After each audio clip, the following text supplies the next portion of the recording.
ይህ ጽሑፍ በዩናይትድ ስቴትስ የመከላከያ ተቋም ፔንታጎን ሪፖርት ላይ ተመስርቶ ስለ ቻይናው አዲሱ ዶንግፊንግ 27 ሚሳይል፣ ስለ አቅሙ፣ ስለ ታይዋን ውጥረትና ስለ ዓለም አቀፉ የኃይል ሚዛን ለውጥ በስፋት የሚተነትን የዩቲዩብ ትረካ ነው። የዓለምን የኃይል ሚዛን ሊቀይር የሚችል አንድ አስደንጋጭ ዜና ከወደ ዋሽንግተን ዲሲ ተሰምቷል።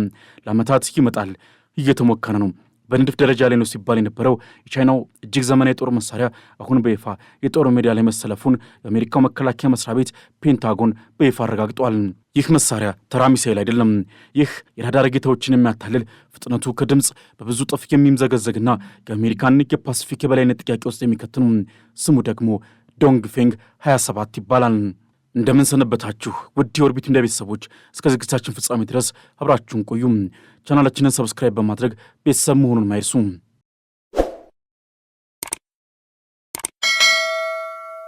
ዓለም በስጋት ዓይን እየተመለከተችው ያለው ይህ የቻይና የቅርብ ጊዜ ቴክኖሎጂ ውጤት በተለይም በታይዋን ጉዳይ ላይ አሜሪካ ራሷ እንድትጠይቅ የሚያስገድድ አዲስ ክስተት ሆኖ መጥቷል። የቻይና ወታደራዊ አቅም ግንባታ በከፍተኛ ፍጥነት ያደገ መምጣቱ ለምዕራቢያን አዲስ ዜና ባይሆንም የኤፍ 27 ወደ አገልግሎት መግባት ግን ጨዋታ ቀያሪ አሊያም ጌም ቼንጀር ተብሎ ተፈርጇል። ፔንታጎን በቅርቡ ባወጣው ዓመታዊ ሪፖርት ላይ እንደገለጸው ቻይና ይህንን መካከለኛና ረጅም ርቀት ተወንጫፊ ሚሳይል በወታደራዊ ካምፖቿ ውስጥ በብዛት አሰልፋለች። የሚገርመው ነገር ደግሞ አሜሪካ ይህ ሚሳይል ገና በሙከራ ደረጃ ላይ ነው ብላ በምታስብበት ወቅት ቤጂንግን በድብቅ አምርታ ለአገልግሎት ዝግጁ አድርገዋለች። ይህ የስለላ ክፍተት አሜሪካንን በእጅጉ አስደንግጧል። ለመሆኑ ይህ ዶንግፊንግ 27 ምንድን ነው? ለምንስ ይህን ያህል አቧራ አስነሳ? ዶንግፊንግ ማለት በቻይንኛ የምስራቅ ንፋስ ማለት ነው። ከስሙ እንደምንረዳው ከምስራቅ ተነስቶ ጠላትን የሚጠርግ የቻይና የኩራት ምንጭ ነው። የዶንግፊንግ ሚሳይል ቤተሰቦች ከቀላል አጭር ርቀት እስከ አህጉር አቋራጭ የኒውክሌር ሚሳይል ውስጥ ድረስ ይልቃሉ። ነገር ግን ዶንግፊንግ 27 ከሁሉም ይለያል። ይህ ሚሳይል ሃይፐርሶኒክ ግላይድ ቬክል የተሰኘ ዘመናዊ ቴክኖሎጂን የሚጠቀም ነው። ተራ ባሊስቲክ ሚሳይሎች እንኳን ወደ ላይ ተኩሰው ከባቢ አየርን ጥሰው በመውጣት በግማሽ ክብ ወይም በፓራቦሊክ ቅርጽ ወደ ኢላማቸው ይወርዳሉ። ይህም ለራዳሮች በቀላሉ እንዲታዩና መድረሻቸው ተሰልቶ በሚሳይል መቃወሚያዎች እንዲመቱ እድል ይሰጣል። ዶንግፊንግ 27 ግን እንደዛ አይደለም። ይህ ሚሳይል ወደ ላይ ከተኮሰ በኋላ ከባቢ አየርን ሳይለቅ ወይም ልክ እንደነካ እንደ አሞራ የተንሳፈፈ በከፍተኛ ፍጥነት ይምዘገዘጋል። ፍጥነቱ ደግሞ ከድምፅ ከ5 እስከ 10 እጥፍ እንደሚደርስ ይገመታል። ከፍጥነቱ ይልቅ አደገኛው ነገር ደግሞ ማንጎራደዱ ነው። ዶንግፊንግ 27 ቀጥተኛ መስመርን ተከትሎ አይሄድም። እየበረረ ያለ አቅጣጫው መቀየር ይችላል። ወደ ግራ፣ ወደ ቀኝ፣ ሲያሻው ወደ ላይ አሊያም ወደ ታች እያለ ስለሚሄድ የአሜሪካንም ሆነ የሌሎች ሀገራት የመከላከያ ራዳሮች ሚሳይሉ የት እንደሚያርፍ ለመተንበይ አይችሉም። መተንበይ ካልቻሉ ደግሞ መጥለፍ አይችሉም። ይህ ነው የማይጠለፈው ሚሳይል የሚለውን ስያሜ ያሰጠው። የሚሳይሉ የመምታት አቅም ደግሞ ከ5000 እስከ 8000 ኪሎ ሜትር ይሸፍናል ተብሎ ይገመታል። ይህ ርቀት ለቻይና ስትራቴጂካዊ የበላይነት ወሳኝ ምዕራፍ ነው። ለምን ቢባል ደግሞ ከቻይና ምድር ተነስቶ የአሜሪካን የፓሲፊክ ውቅያኖስ ዋና ወታደራዊ ማዕከል የሆነችውን ጓምን አልፎ እስከ ሃዋይ ድረስ መምታት ይችላል። ጓም አሜሪካ በኤዥያ ፓሲፊክ ቀጠና ላይ ያላት ትልቁ የአየርና የባህር ኃይል ማዘዣ ነው። ቦምብ ጣይ አውሮፕላኖቿ፣ የጦር መርከቦቿና ሰርጓጅ መርከቦቿ የሚነሱት ከዚያ አካባቢ ነው። ቻይና ይህን ቦታ በደቂቃዎች ውስጥ አመድ ማድረግ የምትችልበትን አቅም ማግኘቷ አሜሪካን በታይዋን ጉዳይ ጣልቃ እንዳትገባ ትልቅ ማስጠንቀቂያ ነው። ይህ ወደ ዋናው ጉዳይ ያመጣናል። የታይዋን ጉዳይ አሁን ላይ ዓለም በዩክሬንና በጋዛ ጦርነት ተጠምዳ ብትሆንም እውነተኛውና ለዓለም አቀፍ ጦርነት መነሻ ሊሆን የሚችለው ውጥረት በታይዋንና በቻይና መካከል ያለው ነው። ቻይና ታይዋንን የግዛት አካል ናት፣ በሰላም ካልሆነ በኃይል እጠቀልላታለሁ የሚል ግልጽ አቋም አላት። አሜሪካ በበኩሏ ለታይዋን የጦር መሳሪያ በማቅረብና ቻይና ወረራ ከፈጸመች መከላከያ እንደምታቆም በተዘዋዋሪም ሆነ በቀጥታ ስትገልጽ ቆይታለች። እዚህ ላይ የዶንግፊንግ 27 ሚሳይል ሚና እጅግ የጎላ ነው። ቻይና ታይዋንን ለመውረር ስትወስን ትልቁ ስጋቷ የታይዋን መከላከያ ሰራዊት አይደለም፣ የአሜሪካ ባህር ኃይል ጣልቃ ገብነት እንጂ። የአሜሪካ አውሮፕላን ተሸካሚ መርከቦች ወደ ታይዋን ወሽመጥ ተጠግተው የቻይናን ጦር እንዲያጠቁ ማድረግ የቤጂንግ ቀዳሚ የቤት ሥራ ነው። ይህንን ለማድረግ ደግሞ ቻይና የነደፈችው ስትራቴጂ አንቲ አክሰስ ኤሪያል ዲናይል አሊያም ጠላት ወደ ክልሉ እንዳይገባ መከልከል ይባላል። የዶንግፊንግ 27 ዋና ተልዕኮም ይሆኑ የአውሮፕላን ተሸካሚ መርከብ ገዳይ በመባል የሚታወቀው ይህና መሰል የዶንግፊንግ ሚሳይሎች ከአሜሪካ የሚመጡትን ግዙፍ የጦር መርከቦች ከታይዋን በሺዎች የሚቆጠሩ ኪሎ ሜትሮች ርቀት ላይ ያሉ የማውደም ትልቅ አቅም አላቸው። ይህ ማለት አሜሪካ ታይዋንን ለመርዳት መርከቦቿን ማስጠጋት አትችልም ማለት ነው። መርከቦቿን ካላስጠጋች ደግሞ አውሮፕላኖቿን ማብረር አትችልም። ይህ ሲሆን ታይዋን ብቻዋን ትቀራለች። ከቅርብ ጊዜ ወዲህ በታይዋን ዙሪያ የሚታየው እንቅስቃሴ እጅግ አስፈሪ እየሆነ መጥቷል።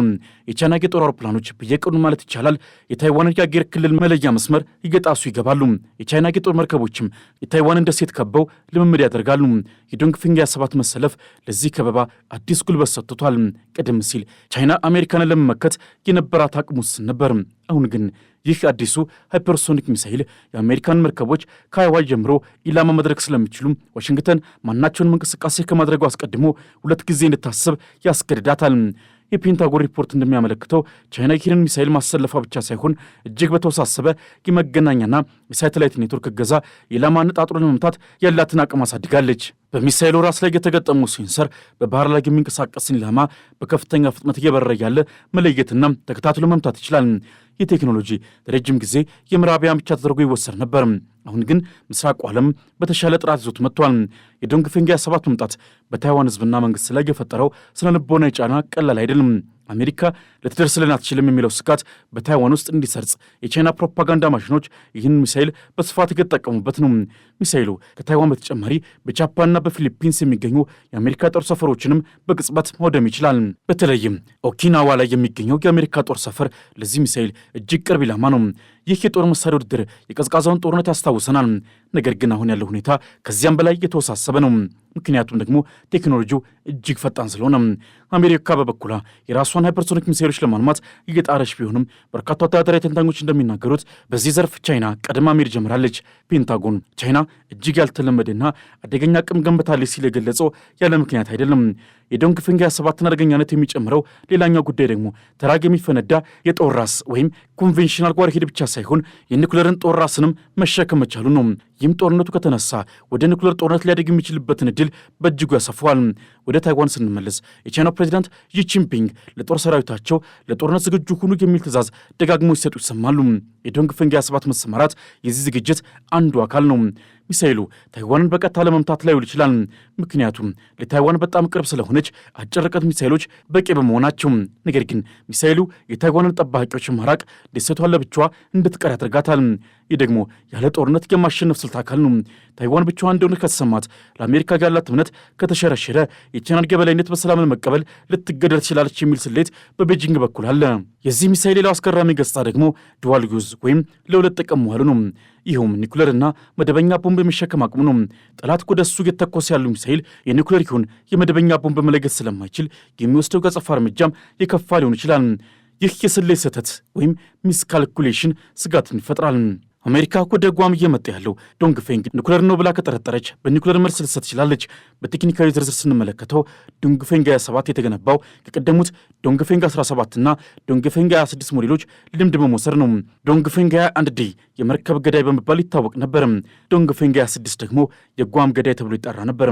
አዲሱ ዶንግፊንግ 27 ግን የእነዚህን ሁሉ አቅም አጣምሮ የያዘ ርቀቱ የተሻሻለ የመምታት ትክክለኛነቱ ወይም አኩሬሲ የተረጋገጠና በጠላትነት መከላከያ ዘዴዎች በቀላሉ የማይበገር ነው። ይህም ማለት ሚሳይሎቹ በአንድ ቦታ አይቀመጡም። በዋሻዎች በጫካዎችና በየመንገዶች ላይ ይዘዋወራሉ። ይህም አሜሪካ ሚሳይሎቹ የት እንዳሉ አውቃ አስቀድማ እንዳጠፋቸው ይከለክላል። አሜሪካ ይህንን ስጋት ለመቀልበስ ምን እያደረገች ነው የሚለው ጥያቄም ተያይዞ የሚነሳ ነው። የፔንታጎን መረጃዎች እንደሚያሳዩት አሜሪካ በፓሲፊክ ውቅያኖስ ላይ ያላትን የጦር ሰፈሮች የመከላከል አቅም ለማሳደግ እየሰራች ነው። ታድና ኤጊስ የተባሉትን የሚሳይል መቃወሚያዎች በጓምና በጃፓን በስፋት እየተከለች ነው። ነገር ግን ችግሩ እነዚህ መከላከያዎች የተሰሩት ለመደበኛ ባሊስቲክ ሚሳይሎች ነው። እንደ ዶንግፊንግ 27 አይነት አቅጣጫ እየቀያየሩ ለሚመጡ ሃይፐርሶኒክ ሚሳይሎች ምን ያህል አስተማማኝ እንደሆኑ ማንም እርግጠኛ አይደለም። አንድ ሚሳይል ቢያመልጥ እንኳ በጓም ላይ ሊያደርሰው የሚችለው ጥፋት እጅግ ከፍተኛ ነው። የአውሮፕላን ማረፊያዎችን ከወደመ የአሜሪካ አየር ኃይል ከጨዋታ ውጭ ይሆናል።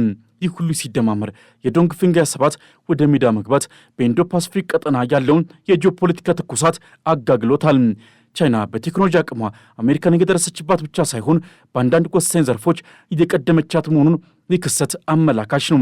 ታይዋን በዚህ ታላቅ የሀያላን ሽኩቻ መሃል ሆና ዕጣ ፈንታዋን እየተጠባበቀች ነው። አሜሪካ ወዳጆቿን የመጠበቅ ታሪካዊ ኃላፊነቷና ከቻይና ጋር ወደ ቀጥታ ጦርነት የመግባት አስከፊ ዋጋ መሃል ትወጥራለች። ከምስራቅ የሚነፍሰው የምስራቅ ንፋስ ወይም ዶንግፊንግ አሁን ንፋስ ብቻ አይደለም፣ አውሎ ንፋስ ሆኖ መጥቷል።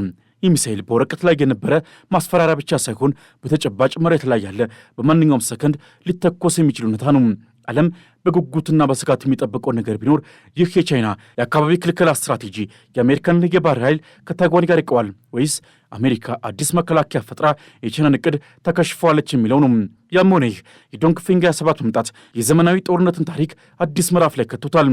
የፓሲፊክ ውቅያኖስ ካሁን በኋላ እንደቀደመው የአሜሪካ ብቻ መፈንጫ አይደለም። የድራጎኑ እሳት ረጅም ርቀት መተፋት ጀምሯል።